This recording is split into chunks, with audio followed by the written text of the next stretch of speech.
Israeli bombings kill more Palestinians overnight, at least 19 people killed, according to rescue workers in Gaza.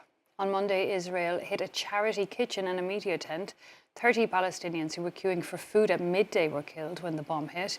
The dead there, mostly women and children. Israel has maintained a complete blockade on Gaza for over a month now, meaning there's little of anything left for people there to eat. And as we've seen, a serious lack of most vital supplies. Another Israeli bomb hit a tent where journalists were sheltering, killing 2 people, including a reporter. Over 50,000 people have been killed in Gaza since Israel began its offensive. Some 200 journalists among the dead, often targeted, locals say, because of their profession. And well, we can speak now to the head of communications from the International Federation of Journalists, Pamela. Now, your work with journalists inside Gaza. Firstly, can I start simply by asking you what's the latest you're hearing from them? It's true that we've been quite devastated by the latest killing of Hilmi al-Sagawi on the 7th of April. It's very difficult we are in contact with them daily, actually, and this latest killing has been qualified as terrifying by the head of our trade union, the Palestinian Journalist Syndicate, which is based in Ramallah, but has also lots of members in Gaza.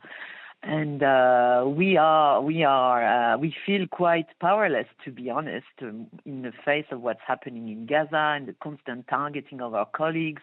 And also we are concerned because the public doesn't know what's happening. The public's right to know has been infringed several times since the beginning of the war, because the journalists are targeted on the ground, but also because foreign journalists are not allowed in the enclave, and this creates a lot of concerns regarding freedom of expression.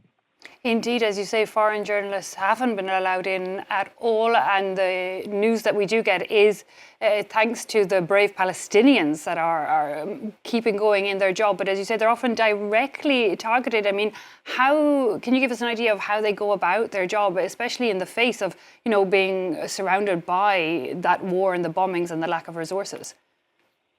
They're working under very precarious conditions. You can imagine.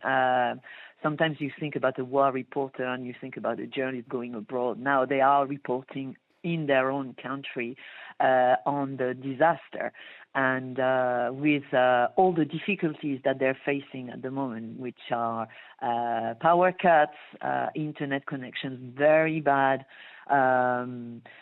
Most media, if not all media, have been destroyed. There's not one single newsroom which is still standing. So they're working from home, they're working on the tents, they're working in hospitals, they're working wherever they can.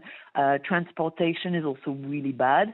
So it's very difficult to go on the spot and check. And also, of course, they are facing what all Gazaans are facing, which are difficulties to find food, difficulties to find water, no shelter, or living under tents, and always the fear as well to see one of their family members being killed. So sometimes some of them were telling us that they report on some atrocious killing, and they fear that there might be one of their relatives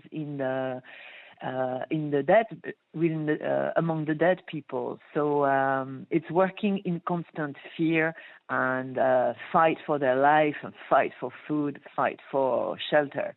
That's really difficult to work like this as a journalist. Indeed, and for months and months and months and months on end into the bargain. But they are risking their lives to get the story out there. They are getting the story out there. But do you think they feel that that story is being heard?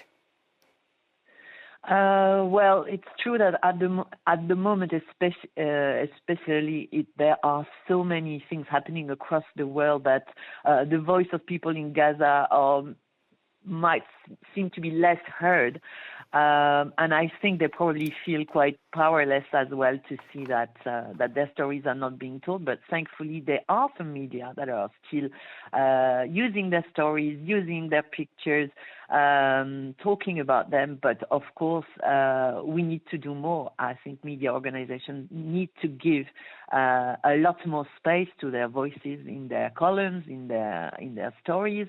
Their stories cannot be shut, and especially when you know the conditions under which they're working, we need to make everything possible to tell the story of people in Gaza. Yeah, such a horrific story. And like the blockade on all the vital food and medical supplies, there's absolutely no movement on getting journalists into Gaza, independent foreign journalists. No, exactly. That's something we've been condemning for a long time now. It's the lack of possibility for other journalists to go on the ground, foreign journalists to go on the ground and tell the story from outside, to give different voices, media pluralism, basically. And we've been asking for the enclave to be open to foreign journalists, but so far we haven't had any positive responses, and that's another major issue. Pamela Morinière of the International Federation of Journalists, thanks very much for taking time out to speak to us here on France 24. Thank you. Well, hundreds of medics have also been killed by